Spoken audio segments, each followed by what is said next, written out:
নমস্কাৰ লুচেণ্ট আইছলৈ স্বাগতম আজি আমি 10 আৰু 11 এপ্ৰিলৰ কাৰেণ্ট এফেয়াৰ্ছ পাৰ্টটো ডিছকাছ কৰিম আমাৰ প্ৰথমটো টপিক হ'ল FDI equity inflow in Assam that's is $23.2 million US 2024 শেষৰ পিনে যদি আমি ইণ্ডিয়াৰ ক্ষেত্ৰত চাওঁ তেনেহ'লে $1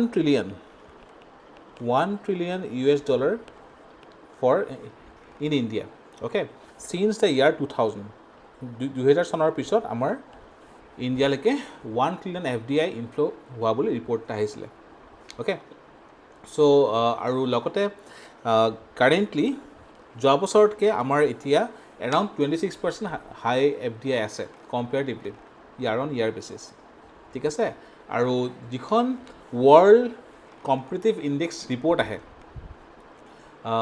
the World Competitive Index Report, World Competitive Index, এই ৰিপৰ্টখনত কোৱা হৈছে যে ইণ্ডিয়াৰ ranking in case of competitiveness or innovation has improved to 40 in 2024 compared to 43 2021. So ইয়াত আমাৰ বেটাৰমেণ্ট হৈছে লগতে যিটো আমাৰ গ্লোবেল ইনোভেশ্যন ইণ্ডেক্স আছে গ্লোবেল ইনোভেশ্যন ইণ্ডেক্স 2023 তাত ইণ্ডিয়াৰ ৰেংকিং আছিলে 40 whereas in 2015 ইণ্ডিয়াৰ ৰেংকিং আছিলে 81 so definitely ইণ্ডিয়াৰ এতিয়া FDI ক্ষেত্ৰত আমাৰ কম্পিটিটিভনেছৰ ক্ষেত্ৰত আমাৰ ইনোভেশ্যনৰ ক্ষেত্ৰত আগতকৈ ভালেখিনি আগবাঢ়িছে ঠিক আছে তো চিমিলাৰলি নেশ্যনেল যেনেকৈ আমাৰ ষ্টেট অসমতো এতিয়া আমাৰ কি হৈছে FDI ইনফ্লো বাঢ়িবলৈ আৰম্ভ কৰিছে ঠিক আছে চ' FDI মানে কি হয়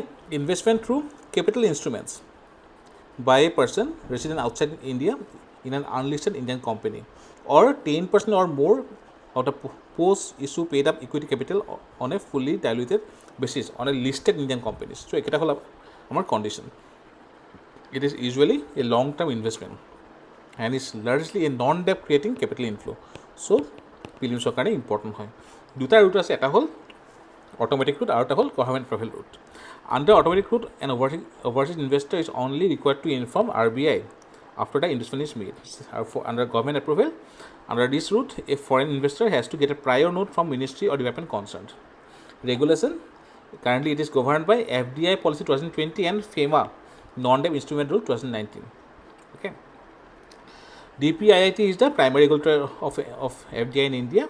The RBI, which has the authority to implement the FDI rules, is the other regulator. So FDI inflow in Assam, ki hoise between October 2019 to December 2024, around 23.2 million USD আমাৰ inflow আহিছে ঠিক আছে north ইষ্টত আহিছে 23.70 million so মেক্সিমামখিনি আমাৰ অসমতে আহিছে okay FDI in Assam is mainly focused on food processing, construction, hospitality and health care, hotel and tourism আৰু bamboo and wood based products যদি আমি চাওঁ FDI আমাৰ বাঢ়িছে কেলে ইয়াতে আমাৰ আহিব গভৰ্ণমেণ্টৰ ভেৰিয়াছ পলিচি যেনেকৈ FDI liberalization policy by Govt of India, various bilateral treaty, then যদি আমি production linked incentives schemes কথা কওঁ তো সেইটো এটা হয় ঠিক আছে ইয়াৰ বাহিৰেও আমাৰ টেকনলজি স্কিলছ এটচেট্ৰা আমাৰ বেটাৰমেণ্টৰ লগতে আমাৰ ইয়াতে ইনভেষ্টমেণ্ট বাঢ়িবলৈ আৰম্ভ কৰিছে ঠিক আছে চ' সেয়া আমি কি ক'লোঁ এটা হ'ল এডমিনিষ্ট্ৰেটেড বাই DPIIT বা department for promotion of industry and internal trade আৰু কোনখন এক্ট হয় মেইনলি এক্ট বুলি ক'লে আমি FEMA 1999 foreign exchange management act ঠিক আছে তো এইটো হ'ল আমাৰ প্ৰথমটো topic the next one is AI blockchain for tea industry চাওক currently China mainly Kenya is the highest exporter of tea. Now why? Because they have integrated certain technology যেনেকৈ আমাৰ drone technology, then Internet of Things, blockchain এই গোটেইবোৰ তেওঁলোকে integrate কৰিছে না blockchain যেতিয়া integrate কৰে তেতিয়া ট্ৰান্সপাৰেঞ্চি বহুতখিনি আহি যায় না ব্লকচেইন বাৰু হয় কি blockchain is a decentralised ledger of all transactions across a peer-to-peer network. So using the blockchain technology, participants can confirm transactions without the need for central authority, certifying authority. Okay, so here transparency amar bhalakhini ahi jay. Blockchain mainly cryptography based hoy and distributed across the network. Okay আৰু এয়া আমি already জানো so' tea is a vital agriculture commodity for Assam আৰু ইয়াৰ around 5% Assam GSDPত contribution আছে okay so' now state government has initiated a landmark move to digitize tea auctions using AI and blockchain technology চাওক blockchain use কৰিলে কি হয় কোনখন চাহ বাগানৰ পৰা আহিছে তাতে কি কি পেষ্টিচাইড ইউজ কৰিছে অ'কে ক'ত বিক্ৰী কৰা হৈছে গোটেইখিনি এটা আমাৰ ট্ৰান্সপাৰেণ্ট ৱেত আহি যায় ঠিক আছে so' it is very important to maintain this transparency in the international market background of tea auction system Guwahati Auction Center established in 1970 one of the largest auction center globally so the new system aims to AI for predictive analytics blockchain for tamper-proof record transparent transactions tea growers traders and stakeholders will now benefit from a fully automated and transparent bidding process okay so prelims mains duita kind of important the next is fast high speed road corridor in northeast proposed so Govt of India previously in 2024 they approved around 8 high speed corridor projects then eta asile kitaman korisile BOT build operate transfer mode kitaman korisile HAM mane hol hybrid annuity model etc so Ayodhya Agra Gwalior etc so ekhini ya under asile okay now amar ekhini important ho mains karone there is a topic called investment models tare under build operate transfer then EPC মানে হ'ল engineering construction আৰু procurement HAM মানে হ'ল hybrid annuity model these are important for mains perspective okay আৰু এতিয়া CM announce কৰা মতে 3 proposed corridor for high speed road এটা হ'ল শ্ৰীৰামপুৰ to গুৱাহাটী to শিলচৰ আৰু গুৱাহাটী to ডিব্ৰুগড় আৰু in the past 5 years in Assam saw the highest highway construction among northeastern states yet no high speed road corridor has been initiated now it has been initiated okay next is India scraps transshipment facility for Bangladesh export okay now 2020 sign kora hoisile the transshipment facility that allowed Bangladeshi exporters to pass through the ports and airports of India okay aru LCS land custom stations were used Indian land custom stations were used by Bangladesh exporter to transport goods to third countries like Bhutan Nepal Myanmar etc okay aru also the lobbying group Apparel Export Promotion Council was against this why because India jikhini local exporter chalor karone space komi goisile now after Bangladesh remark regarding the northeastern states India revoked the 2020 facility allowing Bangladesh to use territory okay aru 2020 আৰম্ভ হৈছিলে primary objective was it was aimed to reduce transportation cost inflation scope cargo was routed via Indian ports India support seen as goodwill gesture or why withdraw it at a whole pressure from the lobbying group logistic burdens and security dimensions from in the northeastern regions recent innovations in tea very important for mains key innovation climate smart seed varieties TSS2 developed by Tea Research Association genetically tailored to withstand high temperature ensuring viability in climate stressed regions like Assam okay next eco-friendly microbial formulations approved by Central Insecticides Board this enhance the activity of beneficial soil microorganisms next predictive modeling and climate projections joint UK-SAN initiative under climate science for service partnership integrates weather predictions agroclimatic data etc aru these are the some new innovations which should be integrated with Assam tea so that amar production bhal hoy aru international market better price ani pabo paro then next is sustainable agriculture governor calls for sustainable agriculture to tackle climate change challenges already অসমত আমাৰ sustainable agriculture কাৰণে ভালেখিনি initiative লোৱা হৈছে okay যেনেকৈ যদি আমি কওঁ ইয়াৰ আগতে হিট ৰেজিষ্টেণ্ট ৰাইচৰ কথাও আহিছিলে জাপানে আৰম্ভ কৰিছিলে then coconut cultivation in Assam then কৃষি integrated command and control centre etcetera then climate resilient crops etcetera live so' আমাৰ এইখিনি অলৰেডি ইনিচিয়েট কৰা হৈছিলে অলছ' 2023 মেইনছত ইয়াৰ ওপৰত কুৱেশ্যন আহি গৈছে regenerative agriculture etc so sustainable agriculture so long term চ' আনসাষ্টেইনেবল যদি হয় তেনেহ'লে অভাৰ ইউজ হয় ফাৰ্টিলাইজাৰ, ইৰিগেশ্যন এটচেট্ৰা। তো sustainable agriculture aims to ensuring food security, improving livelihoods আৰু ৰিষ্টৰিং ইক'লজিকেল বেলেঞ্চ। কেনেকৈ? Reforming agriculture education and research, adoption of climate resilient practices, recognition of environmental leaders etcetera.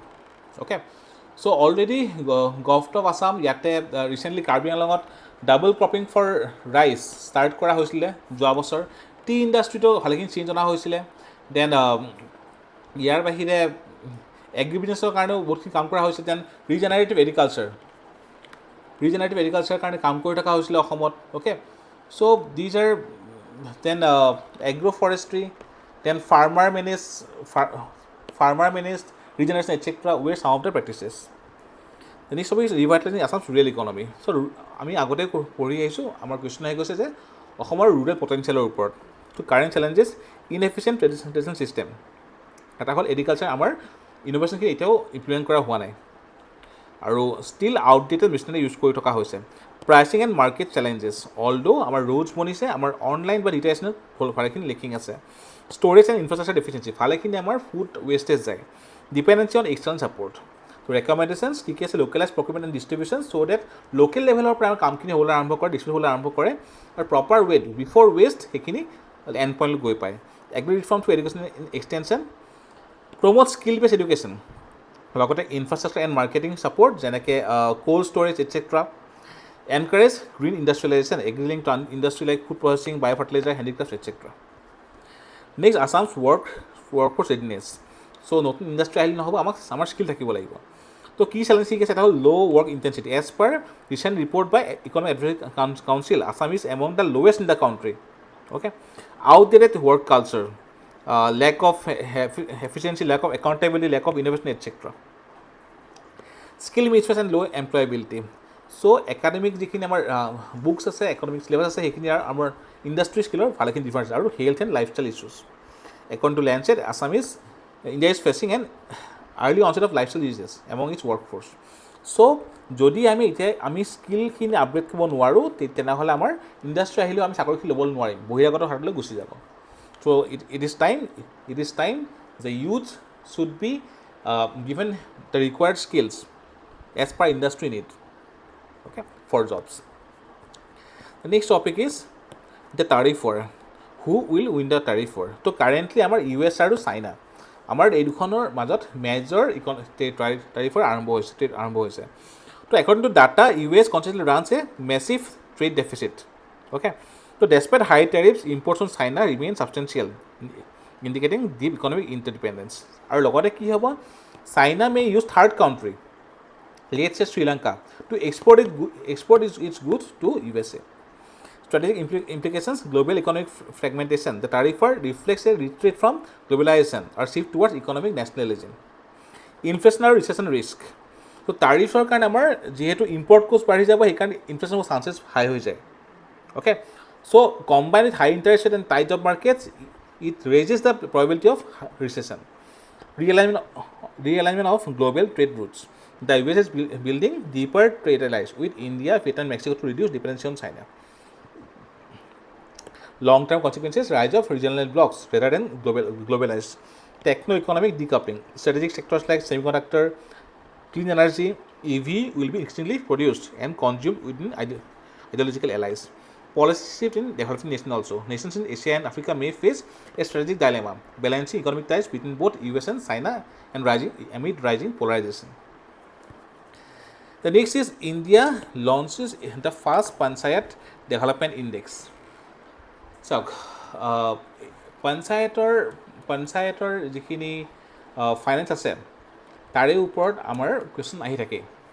তো সেইটো কাৰণে গভৰ্ণমেণ্টে recently release কৰিছে panchayat development index.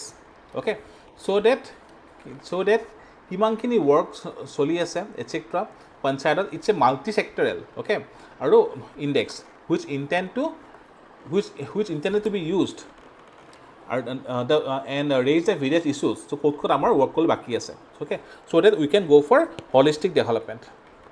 Okay, so' it will play a significant role for performance evaluation and progress assessment for the various panchayats. Now এইখিনি ক্ষেত্ৰত আমাৰ কাৰণে important হ'ব যে ডিচেণ্ট্ৰেলাইজেশ্যনৰ যিখিনি ডিচেণ্ট্ৰেলাইজেশ্যন কিমানখিনি হৈছে। ফৰ এক্সাম্পল 2024 যিটো ৰিপৰ্ট আছে তাত as per date report the performance states are Karnataka, Kerala and Tamil Nadu. ঠিক আছে, আৰু উত্তৰ প্ৰদেশ আৰু Bihar shows the biggest improvement compared to the past performance, whereas Maharashtra, although it is high ranked, but যদি আমি কওঁ যে যিখিনি তাত ইণ্ডাষ্ট্ৰিজ আছে তাত তেওঁলোকৰ ভালেখিনি ডাউনগ্ৰেড হৈছে। অ'কে, নাও বেচিকেলি পঞ্চায়ত PDI হয় কি বাৰু? So' PDI is definitely assessment tool কিহৰ কাৰণে? Regarding devolution power and resources to panchayat institution among the states আৰু ইউনিয়ন টেৰিটৰী। তো PDI ইয়াত মেইনলি 6টা পেৰামিটাৰ আছে, 6 পেৰামিটাৰ্ছ। কি কি আছে? ফাৰ্ষ্টটো হ'ল ফ্ৰেমৱৰ্ক। কেনেকুৱা ফ্ৰেমৱৰ্ক? লিগেল আৰু পলিচি। নেক্সটটো হ'ল function, extent and evolution. Then নেক্সটটো হ'ল finances, availability and allocation of financial resources. নেক্সটটো হ'ল functionaries, to ability to of trained personnel and administrative capacity. নেক্সটটো হ'ল আমাৰ কেপাচিটি বিল্ডিং, কিমানখিনি স্কিল বা ট্ৰেইনিং দিয়া হৈছে, আৰু লাষ্টটো হ'ল আমাৰ একাউণ্টেবিলিটি। ঠিক আছে, চ' ভেৰি ইম্পৰ্টেণ্ট। আৰু ইটছ এ বেছলাইন ছাৰ্ভে, ইয়াৰ পৰা কিমানখিনি ৱৰ্ক কৰিছে বা লোকেল লেভেল সেইখিনি বস্তু গম পোৱা যায়। The next topic is Jevons paradox. Why the AI world is suddenly obsessed with 160-year-old economist paradox. So recently Microsoft CEO highlighted Jevons paradox in the backdrop of increased adaptation of AI system. Ki hoy? It is the idea that technological progress that makes a resource cheaper or more efficient to use often leads to an increase in demand for that resource. Okay? So jodi bahut beshi efficient hoy, then definitely ইয়াৰ ডিমাণ্ডটো আৰু বহুত বেছি বাঢ়ি যাব। Okay? Next is biomass mission. Okay, Biomass is European Space Agency 7th Earth Explorer satellite mission under its climate and Earth system program. It will map global forests and measure carbon levels to assess the forest health and its role. Aru ESA Korea se the launch will take place from French Guiana using 𝐤𝐵𝐺 ESA satellite launcher. Okay, so it will quantify forest biomass aru carbon content from space using radar. Next is women majority at Los Angeles Games. Okay, for the first time in the history of Olympics, women will have more sports than men. Historical first for gender parity, Los Angeles 2020 Olympics will see more women athletes than men for the first time. Women's football teams increased from 12 to 16, equaling the men's tournament. Our women's boxing team events expanded to 7. Industry impact: cricket, men and women's T20 cricket confirmed. Archery, compound archery added, boosting India's medals potential. Shooting, challenge in events may reduce India's traditional medal change in events. Boxing, addition of women's 70 kg category aru squash debuts at Los Angeles 2028 with singles events only, no doubles. Next, cabinet approves modernization of command area development and water management as sub-scheme of Pradhan Mantri Krishi Sinchay Yojana. Okay, so Pradhan Mantri Krishi Sinchay Yojana was launched in 2015-16, so 10 years hobo etia, to enhance physical access to water on farm and expand cultivable area under assured irrigation. Objective: modernization of irrigation water supply network to supply of irrigation water from existing canals. It will make robust backend infrastructure for micro irrigation by farmers from established source to farm. So yate mainly amar irrigation potential amar expand koribo. Thik ase, so that jikhini amar untapped agriculture potential ami ekhini achieve koribo paru. Yate technology, use of supervisory control and data acquisition, potential benefits: increase water use efficiency, sustainable farming, আৰু water user society will receive handholding support for the next 5 years, আৰু youth into farming. So mainly prelims are means দুইটা কাৰণে হোৱা important. Assam recently launches youth immersion 2025. Okay, just prelims কাৰণে important হয়, আৰু the program for the first time which can Assam was inaugurated by the speaker. ঠিক আছে, next is alfalfa import. acha, so Environment Ministry's APSC regulatory panel genetically modified crops approved the import of alfalfa hay from US. Okay, now US and India initially agreed upon regarding alfalfa hay imports. So issue to কি আছিলে, so there was certain issue regarding alfalfa hay. So কিহৰ কাৰণে, because চাওক ইণ্ডিয়াত কোৱা হয় ৰাস্কা বা ৰিস্কা, ঠিক আছে, বা ইট ইজ এ মানে ইয়াত আমাৰ প্ৰটিন বহুত আছে, চ' প্ৰটিন ৰিচ ফডাৰ হয়, okay, also' call queen of fodder crops. Gujarat, Madhya Pradesh, Maharashtra etcetera ষ্টেটবোৰৰ ইয়াৰ কাল্টিভেশ্যন কৰা হয়। তো ইউ এছৰ লগত এইটো আমাৰ ওৱান অফ দ্য ইছ্যু আছিলে, অ'কে। চ' আলফালফা is nothing but a kind of grass, okay. আৰু ৰিচেণ্টলি ইউ এছৰ পৰা ইয়াৰ এপ্ৰুভেল আহিছে মানে ইম্পৰ্ট কৰিবৰ কাৰণে। So' genetic engineering approval committee clear the import, citing that U S আলফালফা হে প্ৰেজেন্টছ negligible environmental risks because it contains no living modified organisms. Despite the clearance, Food Safety and Standards Authority of India raised concerns in October 2022. The US trade representatives continue to raise the issue, with India indicating intentions to resolve the import approval issue. Okay, food safety norms on ready to drink low alcohol beverages etc. Yar under the amar ahibo. Okay, India is preparing to rationalize and relax food safety norm for ready to drink low alcohol beverages, addressing the issue raised by USA. Okay. So recent tariff war, then pressure from US etc. তারপর আমার alfalfa hay etc. prelims কারণে important. Stay cables for Guwahati North Guwahati bridge sourced from Austria. Yet just northeast India's fast bridge to use stray cables are will be India's longest extradose bridge once completed. Such prelims কারণে important. So our lead next is ligand fertilizer. So fertilizer uses widespread in agriculture, horticulture and gardening. So important facts: second largest consumer of urea after China, second in the production of nitrogen fertilizer, one of 8 core industry, second biggest subsidy after food, demand for potash, metro imports. Deficiencies in India: Indian soil generally have low organic carbon content and widespread nitrogen deficiency. So phosphorus and potassium levels are typically low to medium, while sulfur deficiency have emerged gradually. Import dependency: India's dependency on import at present is around 20% of our requirement of urea, 90% for phosphorus and 100% in case of potash. So subsidy mechanism কি আছে? In India, fertilizer subsidy mechanism is administered as per government schemes. Ammonia, which is imported urea, is produced from natural gas. Sulfur, which is raw material from phosphoric acid fertilizer, is byproduct of oil refineries. Farmers buy fertilizer at MRP, maximum retail price below the normal supply and demand-based market rates. Urea fertilizer, MRP of neem coated urea is fixed by government.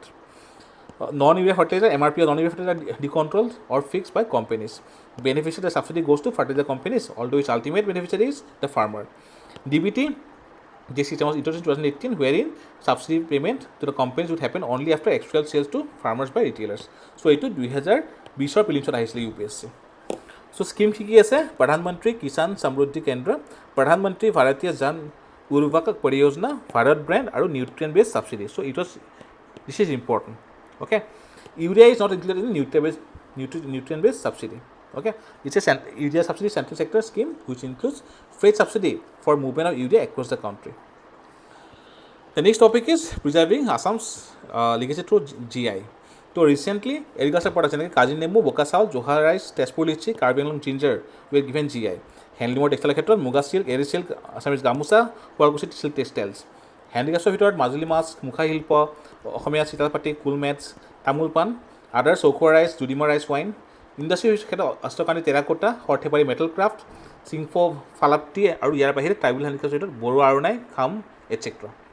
So' this tags will definitely give them a good economical value, যিটো কাৰণে আমাৰ এটা হ'ল income বাঢ়িব আৰু definitely আমাৰ যিটো culture আছে লিগেচি সেইখিনি কেৰি ফৰৱাৰ্ড হ'ব.